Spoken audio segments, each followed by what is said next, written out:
Yeah, we had a friend's wedding last night, and so we went to the wedding, left the girly with some friends of ours, came home, much later, right? Like way off our like infant feeding schedule. And uncharacteristically for her, right? She just decided to wake up at 3 and never go back to bed. So here I am, Well, she right? sense that you guys were gone Uh, and just wants to make up that time. exactly. She's like, I just want to be near you. But she's sweet. She like wakes up at 3, like sweet and smiley. And I was like, well, thank you for, if we're gonna be up early, I appreciate you being cute about it. Does she normally sleep through the night? Is that Oh my God, we're so lucky. She's such a sweet baby. Like she started sleeping through the night when she was a month. And so we typically get like 6, 8+ hours of sleep. that's not bad. No, that's awesome. Welcome to Fathernetics, Fatherhood Unfiltered. I'm Jamil. Welcome to the Do podcast. it, do it. You can never find somebody do it like me. I'ma turn it all the way up, cause it kamikaze. Go ahead and try, baby. You So are gonna when see you what went you can to forever this find wedding, somebody is that the do first it time like you've kind of left her for that amount of time? No, when we had her via surrogacy, our surrogate was in Mexico. So we were down in Mexico for like 2 months. And my folks, who I'm really fortunate to have a beautiful, close relationship with, were with us for the whole 2 months, like kind of acting like just like the most beautiful, loving, helping hands. And they actually like sent us away for a weekend when she was probably like a month and a half. They're like, y'all are doing a great job. Like, why don't you go to the beach for the weekend and we'll take her. So we've done like 2 nights away from her. We went into the city weekend before last for like the day and saw a play and came back. So we're like eh, we're feeling our way out. So I know that's sometimes that's kind of hard to do for a lot of new parents because I mean I think the arc of falling in love with your kid is so Mm. steep and it's like okay I can't ever leave you alone for more than 2 minutes. Mm. So I'm sure there was that stress level between yourself and Christian having to deal with being away for the first time. Um, Totally. how do you think you mentally prepared you, if at all, to do that, or it was just like just go do it and then just deal with it? Well, I mean, we've had little, I guess if I think about it, we've had small practices of being away from her, in fits and starts, like right, like she started going to daycare twice a week, uh, which I think helped prepare me to have time away from her. Because trust me, I was the one who dropped her off day one of daycare, and I fully cried right there at 7 in the morning with those good people, and they're like, "It's okay, like everybody cries on their first drop," and I was like, "Okay, thanks." Uh, thanks. See you later. But we, my husband Christian and I, we both have big independent lives, right? Like he has a big life, I have a big life, we have a big life together. Uh, and now, like welcoming Vivian into our worlds and making a world around her and with her, we both. It's important to us to have time together, all of us together, separately, right? To maintain the factions of our lives that like make us us. So it's practice, I think, for us to like be away from her. Just to be better dads, then and that brings a better self to the equation, right? I think so. I think like the more holistic somebody can be in their self and in their relationship helps to be better parents. It's just my own personal theory.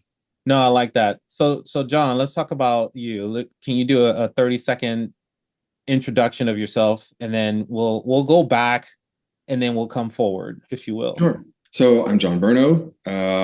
I live in Fairfield County, Connecticut, with my husband and our almost 3-month-old daughter. I'm a psychotherapist. I run a group practice called the Berno Group. It's gay owned and operated. We serve the greater New York City area, mostly gay male clients, but that is not exclusive. Um, and I'm also, now that I'm a new dad, starting a gay male therapeutic support group for other gay dads. Oh, that now that's awesome. Now that's Mm, an area that I think is off. No, I don't want to say forgotten, but I think it's up and coming is the word I want to use because there's so many LGBTQ parents popping up now that it's a little bit easier to do. But I think that that is what is necessary. You guys went through surrogacy. My mm, husband and I went through adoption mm, through the state. So mm, there's so many just adoption on the adoption side through the state. There's so many kids that need forever homes. mm. It's like this is the missing key, the Rosetta Stone. So tell me about psychotherapy because I don't know that a lot of people understand what that means. And Sure. I'm in therapy myself. I just do Oh, it because good. it's like life maintenance, right? Mm. My husband does it too. We have friends that do it. And I see strong benefits coming out of that, but I think it's an area that always needs a lot of water, if you will.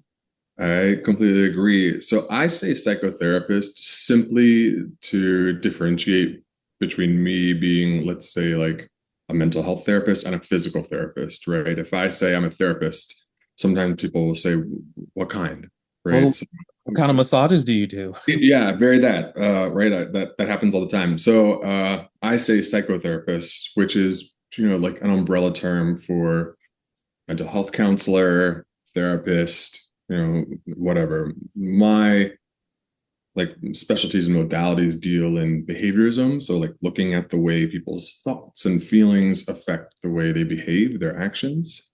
Paying attention to the story that people tell themselves about themselves or the world around them or circumstances and, kind of road mapping the links between those stories, thoughts, feelings, and behavior. I kind of like the way you just said that, paying attention to the stories that people tell themselves about themselves. Mm-hmm. Wow. Okay. I feel like I'm in the therapy chair now. Yeah. Yeah, because in the world of social media, we tell ourselves a lot of shenanigans that are not real. And I use the word shenanigans. I feel old when I did that, but you get what I'm saying. Shenanigans is one of my favorite words. It's fun. Yeah, totally. I mean, we all, so on social media, off social media, we all have our own stories that we tell ourselves that, aren't necessarily based in fact. Nevertheless, we believe them, and so they are our reality. So a lot of what I Live and do, die by them too, right?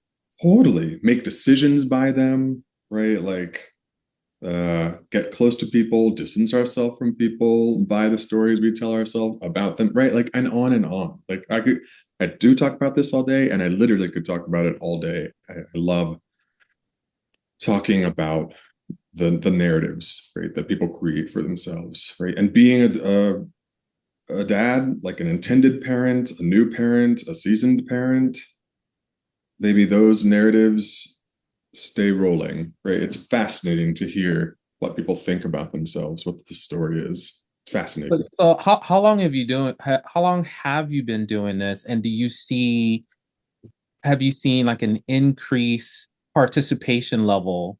I won't say demand because demand is like if there's a need, people will show up. But people are oftentimes are hesitant to visit therapists for random reasons. But have you seen a change in how this is being handled from the time that you started to now? It's a good question. I've been in practice almost 10 years. It was my second career after being a professional dancer for the first part of my life. You dance for Shakira? I wish. Ooh, I would have lived to dance for Shakira. No, I was much more like ballet and modern dance and like much more classical. But that would That's have not been, bad. We'll still give you. yeah, I mean, yeah, tell it to my hip, but it was fun.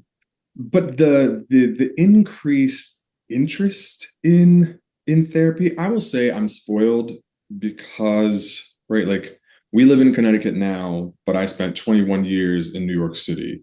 Places like New York City, LA, San Fran, Chicago, like these big cities that are like big queer populated cities, often are very therapy friendly and therapy forward. Um, so my experience of being a therapist is robust, right? From the second I started, people are like, oh, you're an informed queer therapist?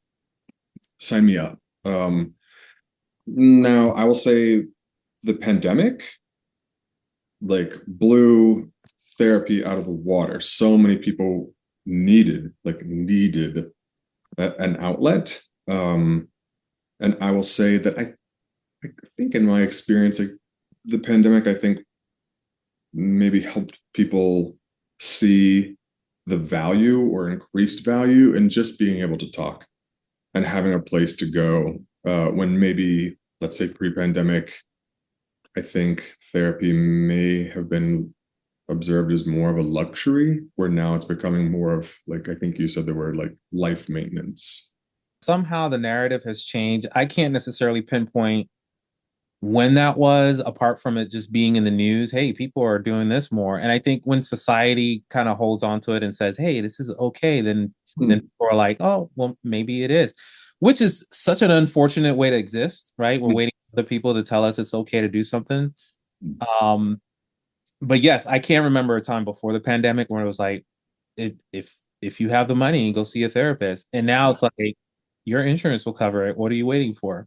That's a big also. It's become more accessible. It's become more acceptable, right, socially, and more accessible via people's insurance, which is a huge factor. Therapy is expensive, and it's a commitment, right? So if people can afford to do it differently now, and they have a different mindset, I see a lot of people coming in. So and me, even before I was a therapist, I was very pro therapy. So I love it. I'm like, great, come one, come all. There's a benefit to talking.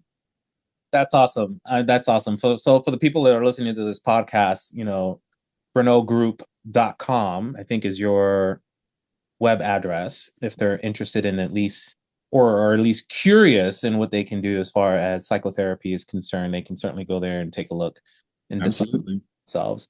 So tell me your meeting story between yourself and Christian. How did that happen? Because I know I was looking through your Instagrams, both of your Instagrams. You guys do a lot business wise. You have your therapy, your psychotherapy. Christian, I believe, is a interior decorator. He's got a fantastic eye. I will say I have to show my husband his Instagram because my husband is like there. He stuff that looks really expensive. Now, whether it is or is not is a whole different topic, right? It just looks expensive. So that's right up his alley. So how did you guys meet? We met the good old fashioned way on Scruff, like 2017.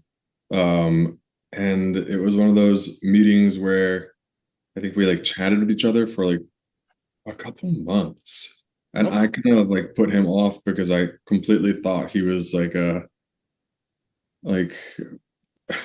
and I say this to his face, he knows. I kind of thought he was like a vapid party boy. Of course, he was beautiful, but I just kind of was like, yeah, like I'll catch you if I catch you. He's not ready for me.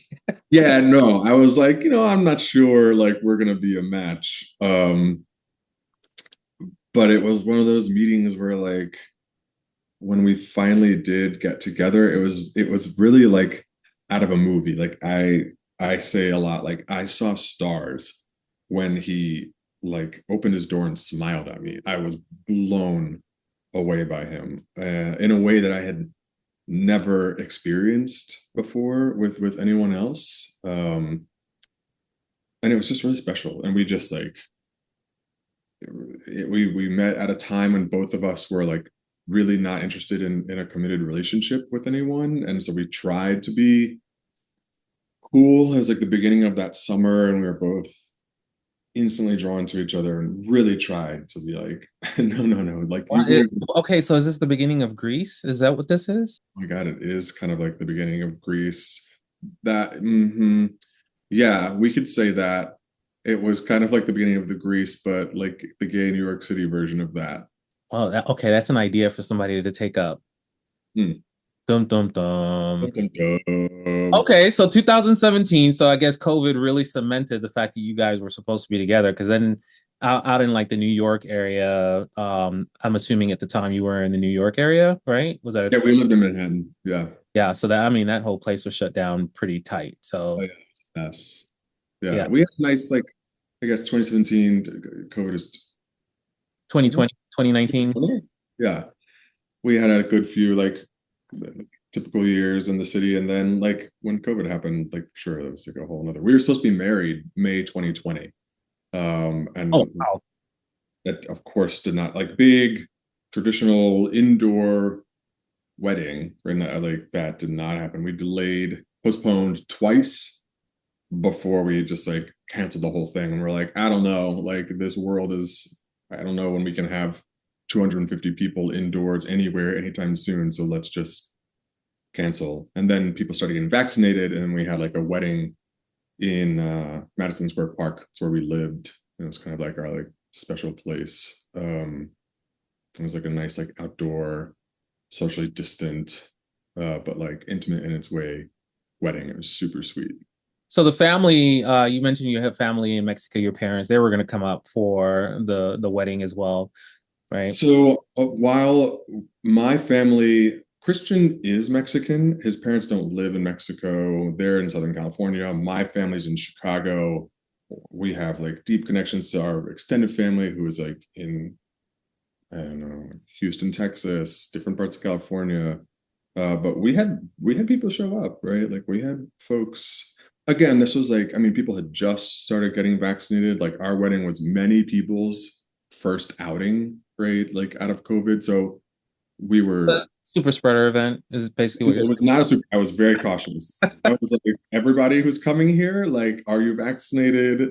Test yourself, like chill out, like stay. It was outside in a park. We were very like mindful of that. But I wasn't also asking people to like jump on planes and stuff like that. Like people who came from out of town, a lot of them drove actually. And it was really sweet. Well, I appreciate the caution that you took in doing that. I'm sure that For sure. everybody's got something to say about something, which is why I made that joke. So Everybody can say something. Go ahead. so you're talking about your parents. Mhm. Part of this Fathernetics podcast is really understanding that generational transition of fatherhood knowledge and stuff like that. Mm. We all have dads, right? So I think that's where it starts, if not grandparents. Where do you think you get at least your baseline for fatherhood? Do you get that from your dad, all the good things, all the bad things, all the indifferent things? What makes you a good dad today? That's a beautiful question that I kind of see in two parts. Number one, I am extremely fortunate to have two amazing parents and an amazing dad. Like my mirror for what is good parenting is absolutely my parents, right? I look to my own upbringing to say, am I rising to that level or doing better? Because my parents were incredible. And my father is an amazing man. Like he just, texted me. Today's actually my parents' wedding anniversary, right? So like, Oh, how long? uh, Just guess. no, I know it. I'm trying to think. It's 45 years. Nice. Yeah. Okay. And so, we're texting, I'm texting them like, oh, happy anniversary. I love you so much. So proud of you. Right. He's messaging me back. I love you so much. So proud of you. Right. Like these are the moments, right? Like he's just a kind, loving, I think to get more specific to your question, I was raised in a household by him to be expressive about how I thought and felt, right? So from like a big rugby playing straight man, right? That's pretty from who grew up in Texas, right? Like he's kind of an extraordinary person. Um, Rugby in Texas. Okay. yeah, okay. He was very physically affectionate, right? And like raised me to be really okay with that. Um, Raised me to be honest and truthful and compassionate and giving. My parents were extremely thoughtful. Like there's a story, I haven't thought about this in forever, but when I was probably like 7 and my sister must have been like 9, my dad just like shows up after work with this like young man who was experiencing homelessness. He's like, this is Jimmy.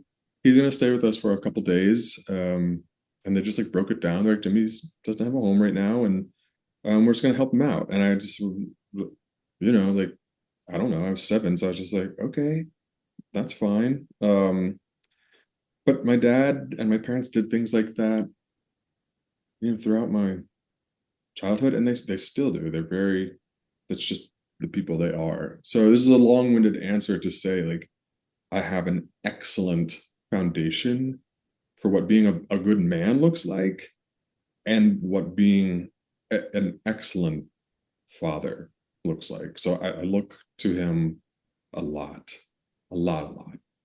That's awesome. I think that oftentimes who we are is really born out of our experiences, right? Yeah. Personalities, right? We tend to look at what we loved in our lives and really kind of blow that up, and then if we're able to identify the things that we don't like from our earlier lives, then we can minimize or excise those accordingly. You probably know better than most that there are a lot of things that we discover as adults through some sort of issue that ties back to kid age or growing up, or some one little issue that you thought you knew about and forgot was really the epicenter of some moment. And I think all of that really ties really closely to how we engage with our parents, how they've shown us that it's okay to emote, to show emotions and be. So I think that's awesome. We have a lot of parents that don't do that, and they've produced adults today that are questionable. Oh, totally. My husband and I talk about it a lot. His parents are lovely and amazing and very different than mine, especially in the way in which they showed and still show emotion, affection, love. And we talk about, like, just the differences in our families and the way in which they communicate. And when we were first getting together, that was something we talked about a lot, where just like, how do you show someone that you love them? How okay with you are you with, you said the word emoting or just communicating about it? And for him, it was a bit of a, like, a jump, because I'm very affectionate, and it was a little like, for him, he just wasn't used to it because he wasn't raised in that. I mean, so says the therapist.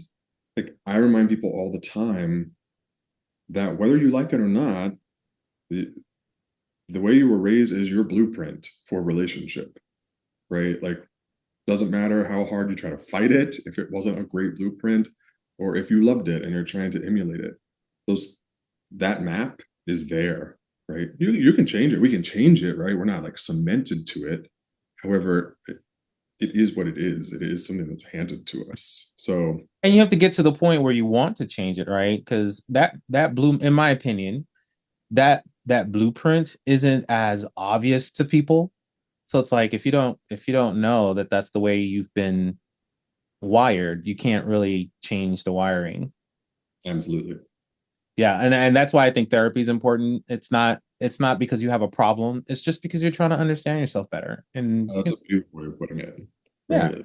You yeah. don't have to be in therapy for a problem.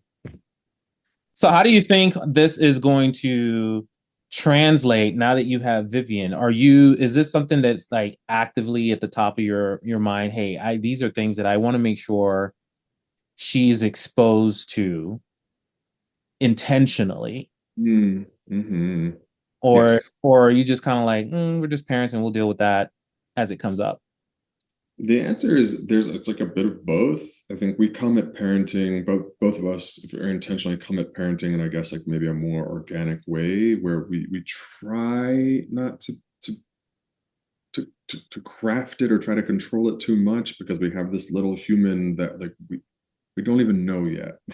Like, we don't know what she needs or wants, right? So we try to leave space for, like, all right, let's develop with her and see, what she needs, with this baseline of understanding from the two of us, where we say, like, okay, we want to make sure that she sees a loving and united front from us. We want to make sure that she sees positivity and love and encouragement, a lack of negativity or meanness, right? We want to provide, for a lack of a better phrase, a really safe and loving space for her. And really everything else around that we will develop in time. But I think that is where we come from. Like, let's just show as much love, support, and kindness as we can. Let's model behavior, essentially. So the intentionality of becoming a LGBTQ parent, right? I talk about this all the time. It's not as short a road as it Mm, would be for a traditional parenting exercise, if you will, for a mm. clinical term to call it. But how have you changed? How have you noticed any changes in yourself just in the last 3 months? Because you've had her for 3 months, and I know the day before getting a child, you're one person, and the next day you are either a plus point five or a whole different person as a parent. Brilliant. I say that all the time. I'm like, people who either come to being parents through surrogacy or adoption, right? Whether you're queer or not, right? If you do not have the experience of someone in your household being pregnant with a child, it's instant. One day you have no child, and the next day you do. And I know for me, it was beautiful. And I think almost 3 months in, I'm very much adjusting to kind of the different parts of me that exist of just like, okay, I have this part of my identity, this part of my identity, this new part of my identity as a dad. Um, and just, letting them all kind of exist in this like stew of I don't know, right? I really don't know. I'm very Is much that a comfortable level for you to be at? Because I know a lot of people are like, if I don't know, if I can't control this, I feel out of control. That's a great question. And for me, I'm very practiced in being in the I don't know, right? I think part of my clinical training helps me in that, but also just like my life experience of being very intentional about I don't know and being getting more comfortable and being uncomfortable is like a part of who I am. So in many ways, yes, I am comfortable in kind of this I don't know transition spot. Now, if you were a fly on the wall in my own therapy session this last week, you would have really heard it because I hadn't seen my therapist in like a month, and I was just like, like, yes, I'm so happy to be Slow with you. down, slow down. Yeah, yeah. I was like, I literally told, I was like, just buckle up. I got a lot of things to say, and then we can talk. But right, it is an adjustment, and I would say things I've noticed about myself straight away is I'm a bit softer. I think there's something to be said for me being a girl dad that was unexpected because we also, I think I should say, up until 20 weeks, we thought we were having a boy. We never we never thought about having a girl. We thought all of our embryos were male. It was like a mistake in like paperwork. So it was like a true surprise for us. So adjusting to being like girl dads was something interesting in like our journey. Another twist, right? Why not? Twist on twist. And so there's something about being a father to a little girl that had definitely instantly made me a bit softer, sweeter, patient. There's like a part of me that has this idea kind of like in terms of like narratives that I have to be a better man. Mhm. That means not that I don't think that I'm a good man, just Subjective. I get it. sure, right? There's just this part of me I think now that is more, I don't know, I'm paying attention differently to how I treat others, what my relationships look like, how I interact in the world, how I ingest what's going on in the world. Um, Yeah, for me, I compare it to the world getting a little bit louder.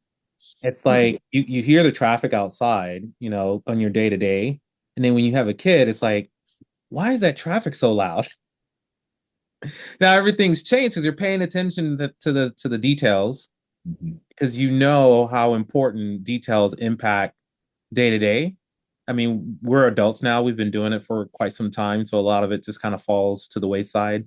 mhm, But with our little ones, it's their first time being exposed to a lot of these things, and we are controlling it almost 100%.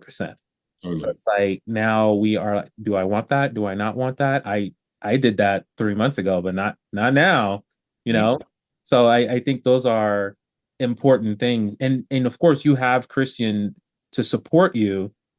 I think it's cool to have two dads with a child, which again is not a novelty anymore.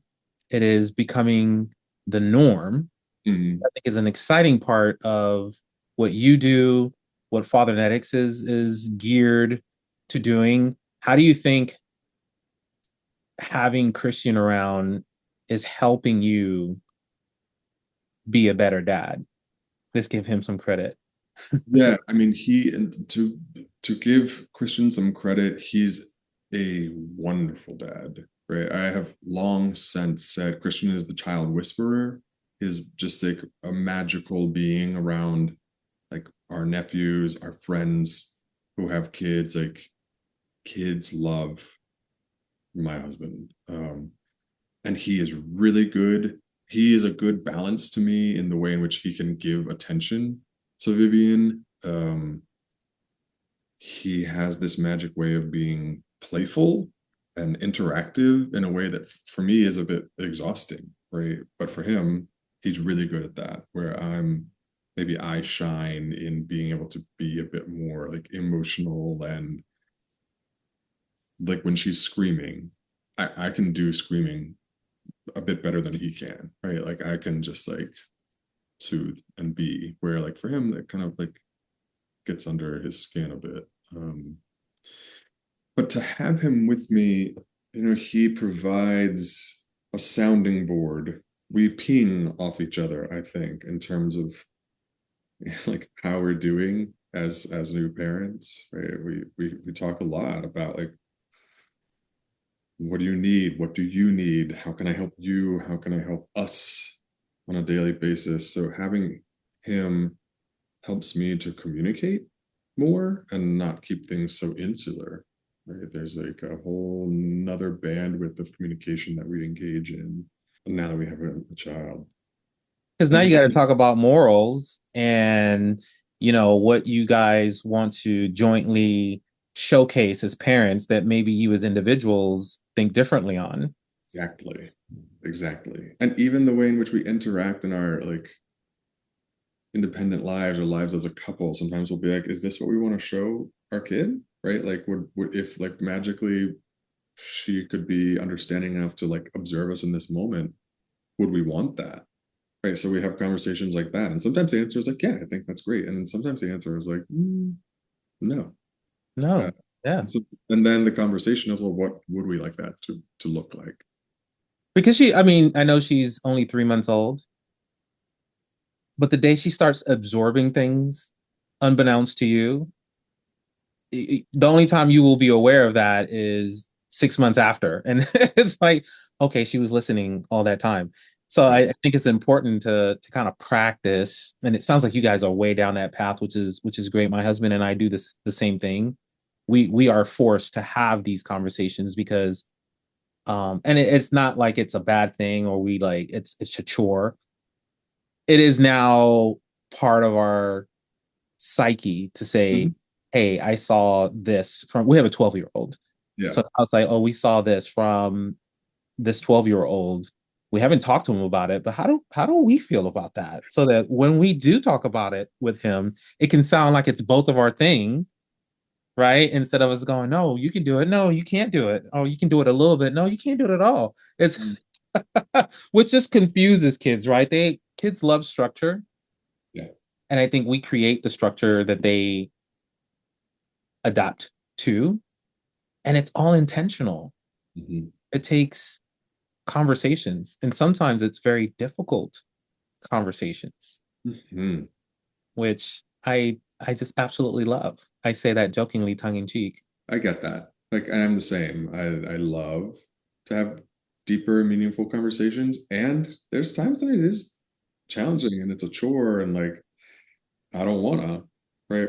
I mean, that's aside from being a parent like that. I think that's just life. But being a parent it is a different level of conversation. I can't even, like, when she's 12, I have trouble imagining what she's like outside of this very age. Mhm. I even try to think of 12. I'm like, 12, I don't know.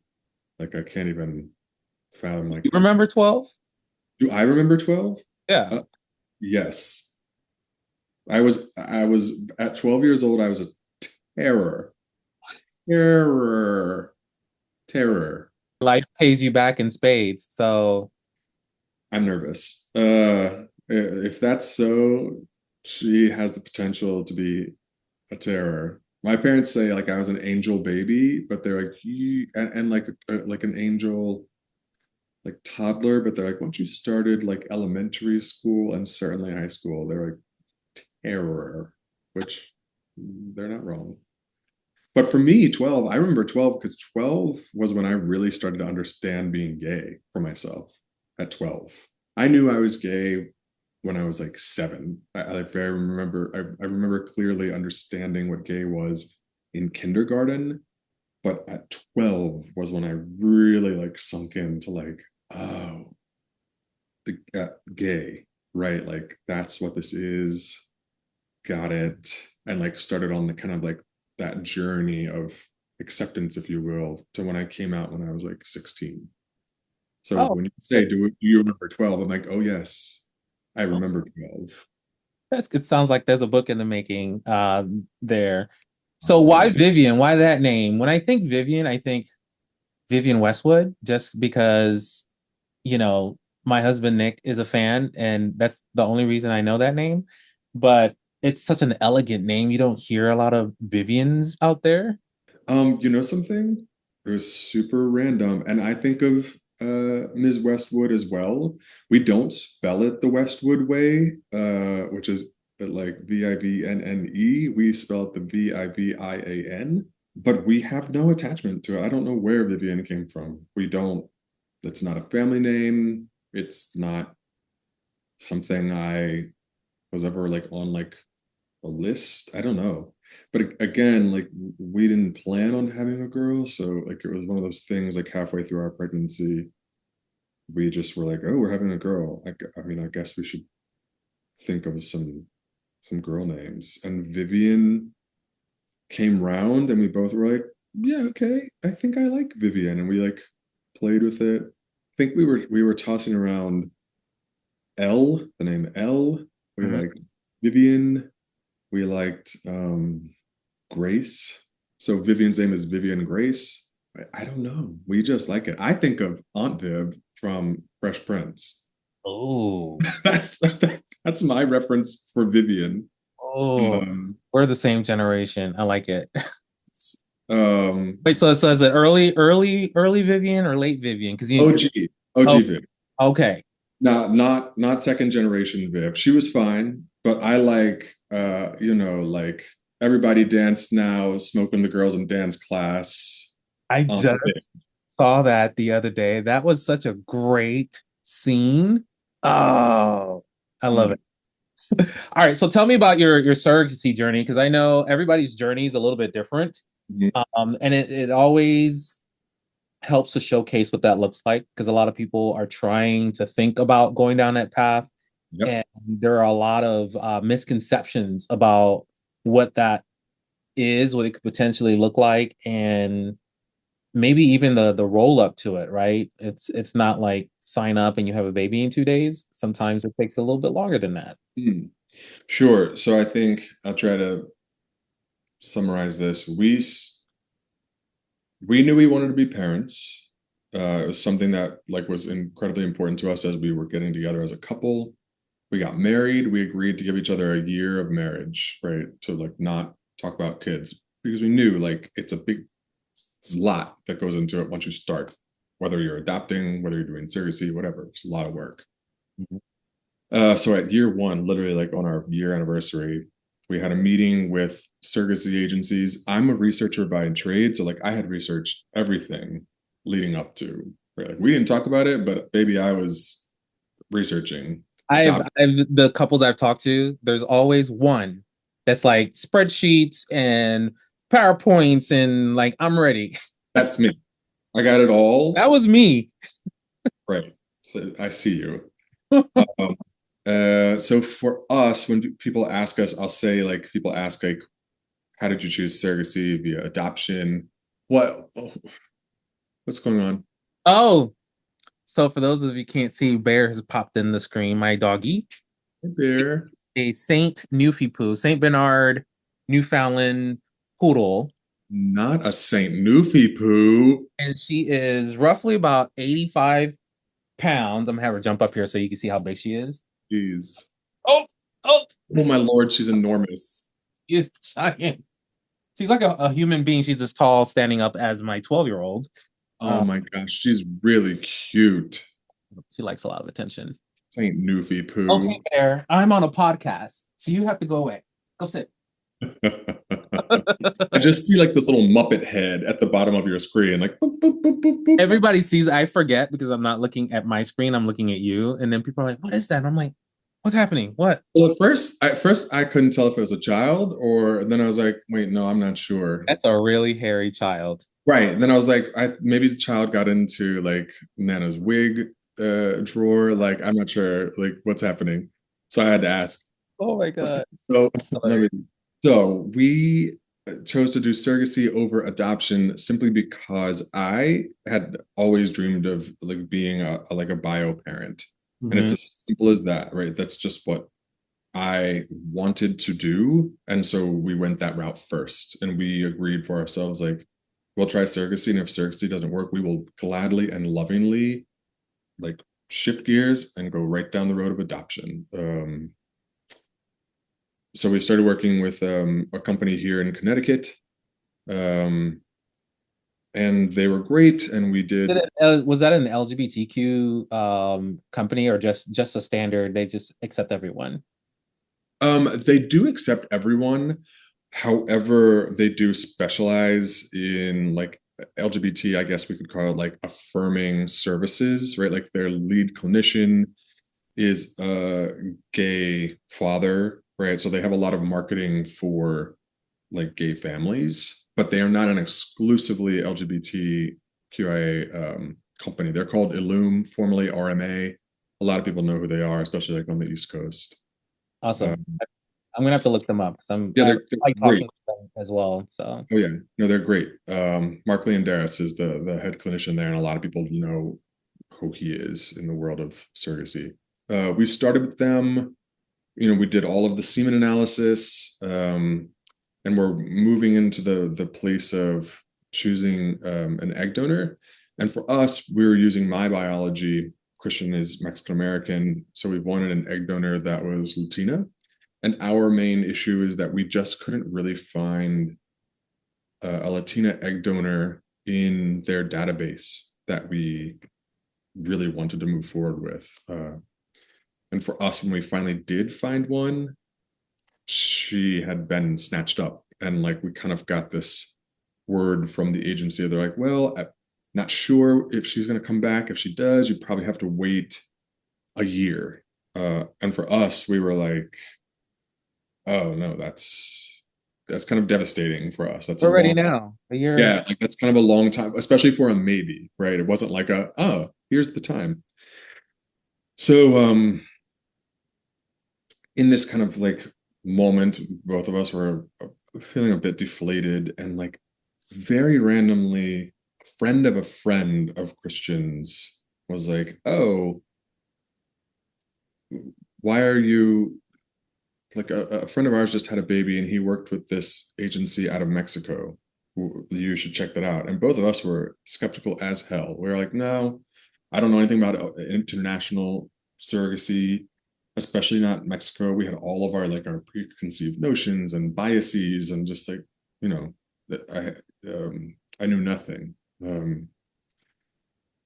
And we were at a point where I was willing to research like great prospects. So we ended up getting in touch with that friend of friend, and like he put us in touch with other like gay parents who had worked with this agency, who is called Miracle Surrogacy. They're actually an American company owned by these two this gay couple in Florida. and they run their operations out of Mexico City, Merida, and Cancun. Okay. They found a need. They found a way to like make surrogacy more affordable and faster while keeping high standards ethically and clinically. Yeah. So we did a lot of I did a lot of research, a lot of talking to other people who've worked with them. We flew down to Cancun to like meet the Why not? team.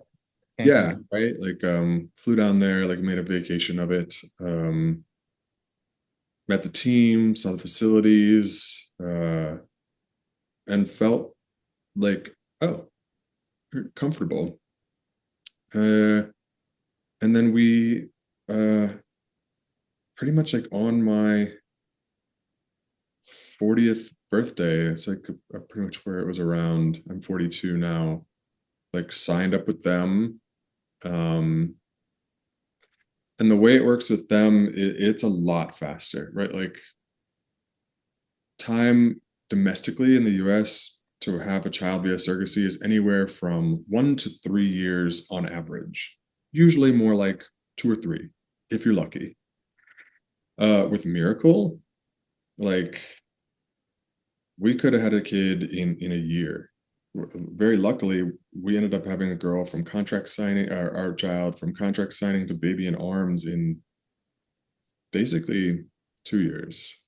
Now, that's not to say we didn't have our own ups and downs. Like having a child is not a straight line for anyone. Surrogacy often is not a straight line.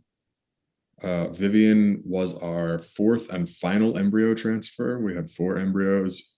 She was the last, which means we had tried 3 times before. We had a miscarriage in our second trimester with our third embryo transfer. And that was, we found that out Father's Day of last summer, right? So incredibly heartbreaking. Moving on to even trying again with Vivian. I keep gesturing up here because this is like I have you. We're in the nursery, obviously, and like there's a Vivian shrine behind you, so forgive me. Um, we were heartbroken and scared and just How like do you come back from that? Because I know that I can't understand it, right? I can empathize it. I can't understand it, but how do you go, okay, well let's try again. it was awful. It was like this, like, okay, let's try again. Like it was one of those things where we had worked so hard to bring a child into this world up to that point that we knew we didn't want to stop. We knew that like while we were sad and heartbroken, and thankfully our surrogate when she miscarried was also totally healthy and fine, which made things like much easier on our hearts that there wasn't another human who was suffering physically, right? It was hard on her in her way. But we knew, we were like, we will try again. We will, like, we have one more embryo, we will do that. And I think we just like picked ourselves up off the floor and, signed the papers and cut the check and just like did it. Honestly, like that, the last transfer for Vivian, I was not hopeful. Like I was like, let's just do it because I can't not do it. But like, I don't know. I don't think it's gonna work. Right. Like her embryo was like graded like the least likely to succeed in a successful pregnancy. I was really tired at that time. Like my heart was tired. Um, but we did it, right? We were like, all right, let's try it. And I mean, here she is. Like she truly is our little miracle baby. So that was a long story short. Like we had basically a 3-year journey from starting with our US agency to transferring to Miracle around a year.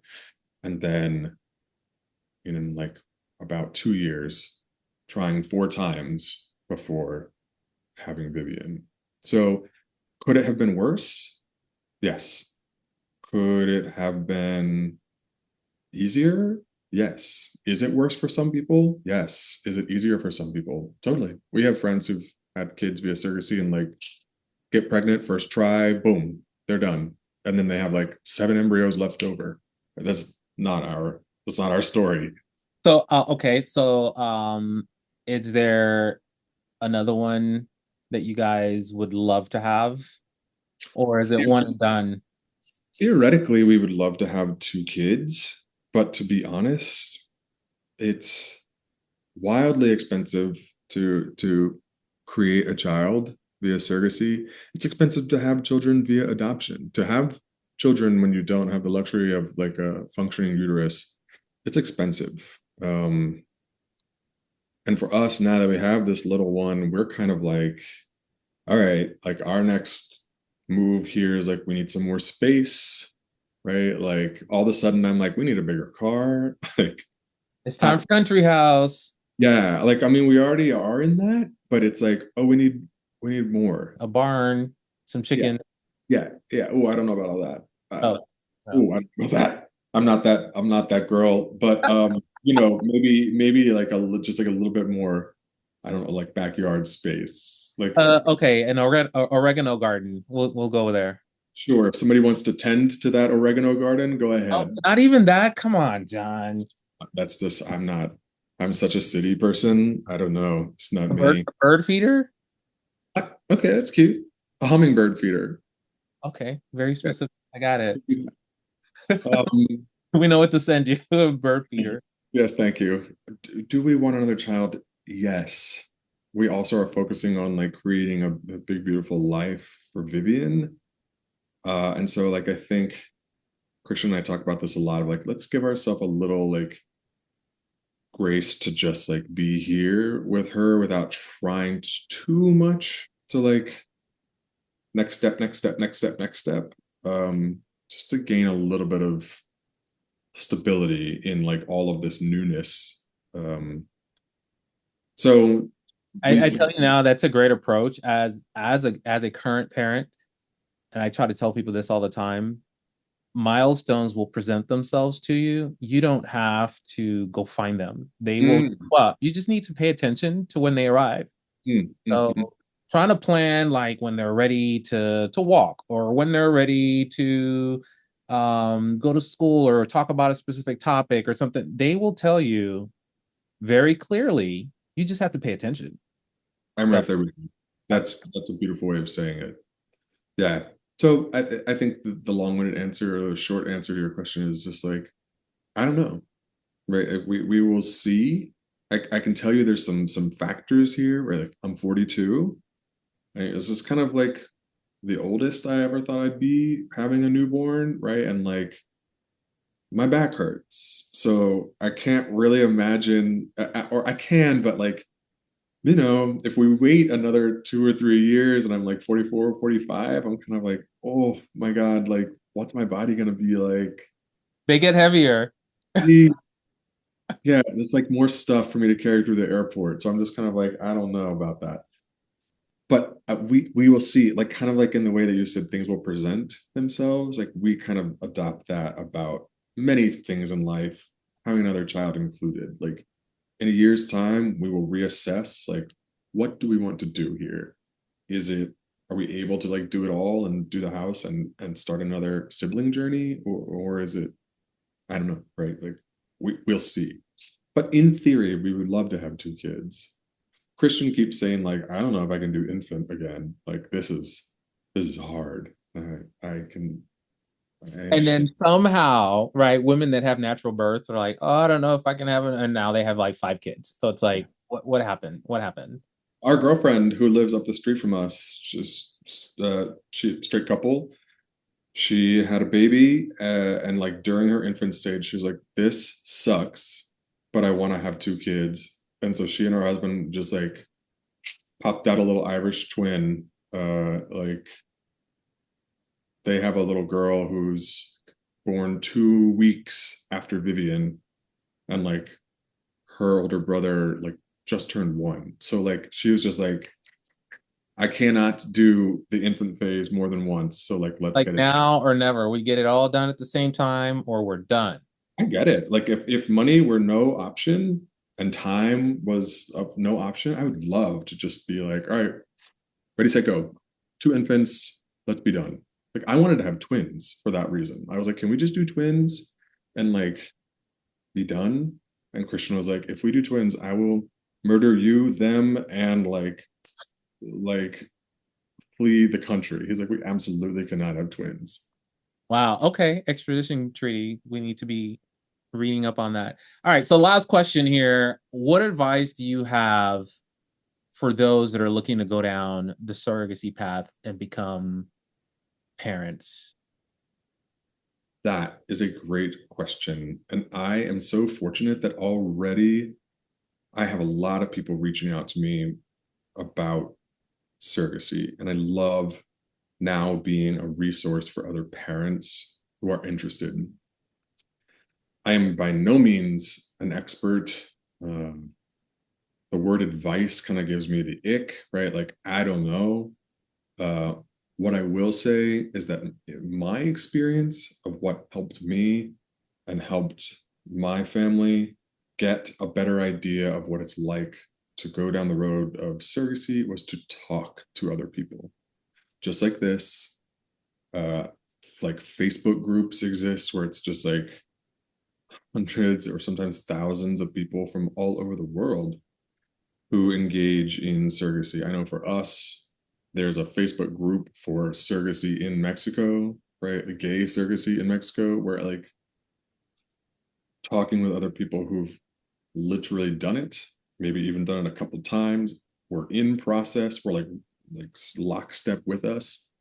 I learned a ton through other people's experience. And then I could go back and do my own research or talk to a clinician about it. I talked a lot. And for me, that is what was most helpful for me, right? To not just like stay isolated by myself Googling, right? I needed to connect with people to hear real experiences. Well, you need to find that which you can't search for, right? It's that community connection. You can't find Susie in Mexico by just Googling Susie in Mexico. No, precisely. Susie's not a Mexican name, so maybe I should Could be. Yeah. It could be short. So as far as Facebook is concerned, please do, whenever you get a chance, send me. I'm not heavy into Facebook. I'm trying to go down that route and really try to plug in, meet people where they are. Facebook is foreign to me. Same. Yeah, I mean, I'm not huge on Facebook. I literally only have it because I have a huge extended family of boomer generation that is on Facebook, and it's how I connect with them. And until we went into this journey for surrogacy in Mexico and like had this other group, it's literally the only thing I do. This group and my family. But Facebook is like the Wild West to me. I don't understand it. I thought it was just me because I log into Facebook and I'm like, okay, where am I going? Like, this is not intuitive. I would love to just delete it altogether, but like the Surrogacy in Mexico group is a great resource. And again, now I'm kind of like a resource for others on there. And then I love to see what like, literally like that's how my family like organizes stuff. The big who's coming over for Christmas, it's on Facebook. So like whatever. I keep it. No escape. Well, listen, John, I appreciate this. This was fantastic. I think your story resonates with a lot of people who are just in the same position or just before or certainly right after. So I hope that your sleep gets better. Thank you. It will. And I know you guys had I was looking again at your Instagram. I was about to say Facebook. I was looking at your Instagram. You guys have taken so many trips and have done so many things. I can see how Vivian is really going to get a thorough view of the world, which I think is essential in raising humans that understand things beyond the borders of the United States. Beautifully put. And thank you for asking me to be here and have this conversation with you. There's a true honor. And I really do mean that. And it was just really nice to chat with you here on like an early Saturday afternoon. Awesome. Well, I appreciate Whoa. it too. You can never find somebody do it like me. I'ma turn it all the way up, cause it kamikaze. Go ahead and try, baby, you are gonna see that you'll never ever find somebody do it